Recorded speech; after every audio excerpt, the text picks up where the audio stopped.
The Skywalker saga tells us that the fate of the galaxy relies on space wizards, laser swords, and destiny. Looking closer at the history books reveals a regular man who survived the impossible without a drop of magic blood. This is the story of Wedge Antilles, the only pilot to survive 2 Death Star runs. Changing one detail redefines the saga. If the farm boy from Tatooine didn't take the final shot, history shifts. We are rewriting the timeline to see what happens when the rebellion's greatest ace becomes its main hero. Understanding how Wedge could replace Luke Skywalker requires looking at who he was.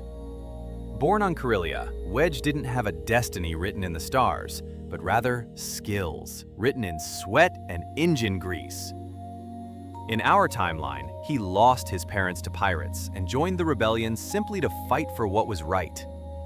Unlike Luke, who joined a crusade for adventure and father issues, Wedge was a professional soldier from day one. He wasn't looking for a higher purpose or a target. This mindset makes him a dangerous variable. Removing the mysticism of the Jedi leaves only the cold, hard precision of the galaxy's best pilot. The history of the galaxy changes in a single second above the first Death Star. In the original timeline, Wedge's X-Wing takes a hit to its stabilizer, forcing him to pull out and leaving Luke to take the shot. In this new reality, that laser blast misses by an inch. Wedge stays in the trench and sees Luke Skywalker's targeting computer is switched off. He watches the rookie trust in feelings rather than facts. When Vader fires, he hits Luke this time. The Chosen One is gone, and the Rebellion's hope burns in space. Now it all comes down to Red 2. Wedge Antilles doesn't close his eyes or reach out with his feelings. He locks his targeting computer and trusts his machine. Before we see that proton torpedo hit the exhaust port, thank you to everyone in the comments. This video exists because you asked for more scenarios about the non-Jedi heroes. Your ideas fuel this channel. So please, drop a comment below with your own theory on who else deserves the spotlight. We pick the best ones for future scripts. If you are enjoying this deep examination, hit that subscribe button to help us keep these stories coming. We return now to the trench run. Wedge pulls the trigger. The proton torpedoes, guided by advanced Corellian targeting systems, fly true. The Death Star explodes just as it did in the movies, but the meaning is entirely different. There was no magic and no ghost of Obi-Wan Kenobi whispering instructions, just a pilot who knew his ship better than anyone else. When Wedge lands back on Yavin 4, he isn't greeted as a wizard, but as the ultimate soldier. The rebellion realizes they don't need ancient religions to defeat the Empire. They simply need better pilots. This shift in morale turns the Alliance from a group of dreamers into a disciplined military machine. The legend of Wedge Antilles begins here as the savior of Yavin, rather than a sidekick. With Luke gone, the concept of the Jedi dies with Obi-Wan. The rebellion needs a new symbol to rally behind, and they choose the X-Wing. Wedge is immediately promoted to commander and forms Rogue Squadron much earlier than in our timeline. This version of Rogue Squadron is different because it is the face of the war effort. Recruitment posters don't promise hope, they promise a chance to fly with Antilles. Thousands of defectors from the Imperial Academy flood into the Alliance, inspired by the idea that an ordinary man beat the Empire's ultimate weapon. The war becomes a battle of air superiority. The Empire realizes they can't scare these pilots with Sith Lords and changes their own tactics to rely more on their aces, like Suntir Fel. Moving to the ice planet Hoth, Luke led the snowspeeders in the original movie, but here it is Wedge. We know from canon that Wedge was the first one to actually take down an AT-AT walker using the tow cable maneuver. In this timeline, he plans that move as the primary defense, rather than improvising it. Without a Commander Skywalker getting shot down and wandering in the snow, Wedge coordinates a perfect delaying action. His squadron drops walker after walker with surgical precision. the evacuation is smoother, fewer transports are lost, and the Empire suffers a humiliating ground defeat. Wedge proves that a good strategy is worth more than a lightsaber. A dark ripple effect occurs here. Without Luke, there is no one for Darth Vader to lure to Cloud City. Vader has no son to search for, so his obsession with finding the pilot who destroyed the Death Star shifts entirely to Wedge. Wedge isn't looking for his father, he is looking for supply lines. Han Solo and Leia might still go to Bespin for repairs, and Lando might still betray them, but the outcome changes. Han is frozen in carbonite, but Luke doesn't arrive to lose a hand. Instead, Wedge organizes a military extraction. It isn't a duel of fates, but a special forces raid. Rogue Squadron hits Cloud City with precision airstrikes while commandos breach the facility. They might save Leia, but Han is likely taken by Boba Fett before they can stop him. By the time we reach 4 ABY, during the Battle of Endor, Wedge Antilles is not just a squadron leader, but the most famous man in the galaxy. Mon Mothma and Admiral Akbar look to him for the final attack plan.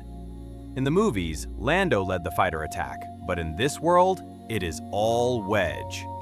He plans the assault on the second Death Star with a mechanic's understanding of the station.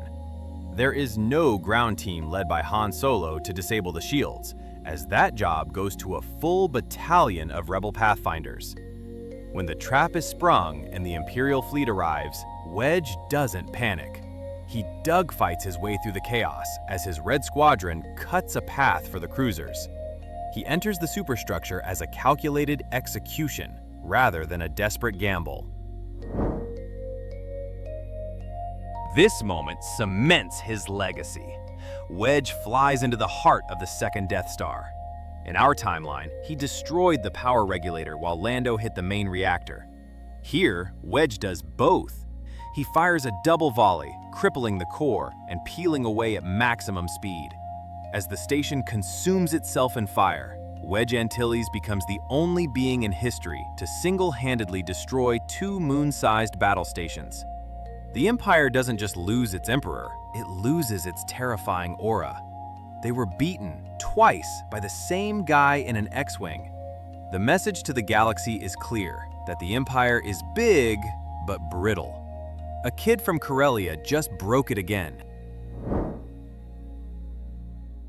Post-Endor, the galaxy looks very different. Without a Luke Skywalker to start a new Jedi Academy, the New Republic focuses entirely on strengthening its fleet. Wedge becomes the supreme commander of the Starfighter Corps. There is no tragic fall of Ben Solo because there is no Jedi training for him to fail. Leia focuses on politics, and Han returns to the military life he pretended to hate once rescued. The New Republic doesn't demilitarize as quickly as they did in canon. They know they won by superior firepower and skill, so they maintain it.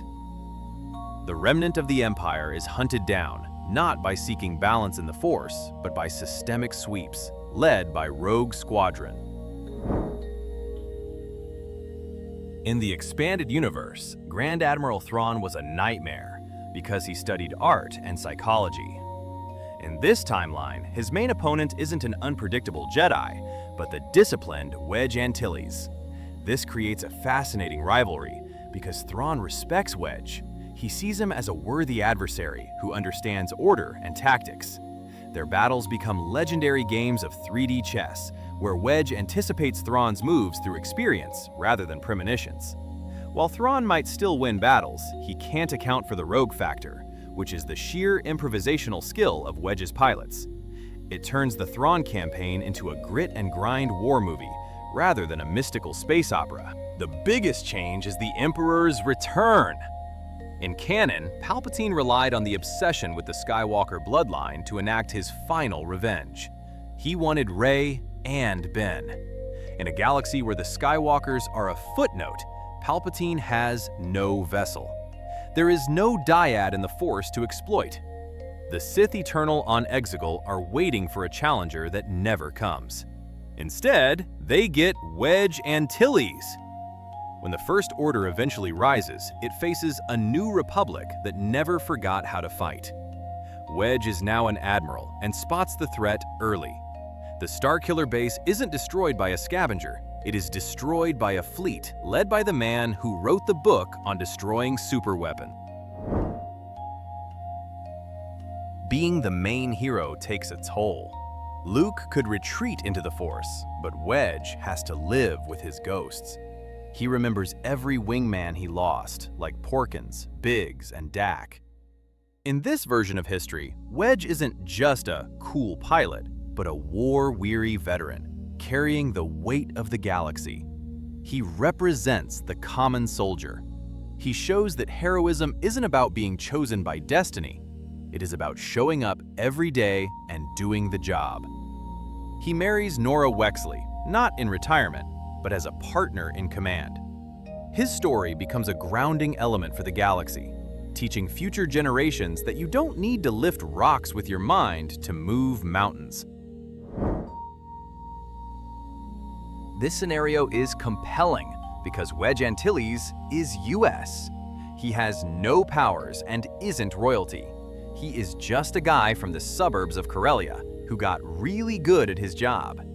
If he were the main hero, Star Wars would shift from a mythology to a history. It would tell us that anyone can save the world if they have the courage to strap into a cockpit and lock S-foils in attack position. He survives because he is smart, not because he is destined to. Wedge Antilles as the main character makes the victory of the rebellion feel more earned. It wasn't given to them by prophecy. They took it, one TIE fighter at a time. A galaxy saved by Wedge Antilles is a more stable galaxy. There are no falling Jedi temples, no seduction to the dark side, and no secret family dramas blowing up planets. There is just a republic built on the backs of brave pilots. Statues of X-Wings replace statues of Jedi. The Force is remembered as an ancient religion, respected but not relied upon. At the center of it all is an old pilot looking up at the stars, checking his vector rather than wondering about his destiny. He proved that you don't need a lightsaber to be a guardian of peace and justice. The story of Wedge Antilles reminds us that heroes aren't always born, they are made in the cockpit. By replacing magic with skill, we see a version of Star Wars that celebrates the grit of the common soldier. It is a universe where the impossible is achieved through practice, not prophecy. If you want to see more alternate timelines where the side characters take the lead, make sure you are subscribed so you don't miss our next deep examination. Thanks for flying with us.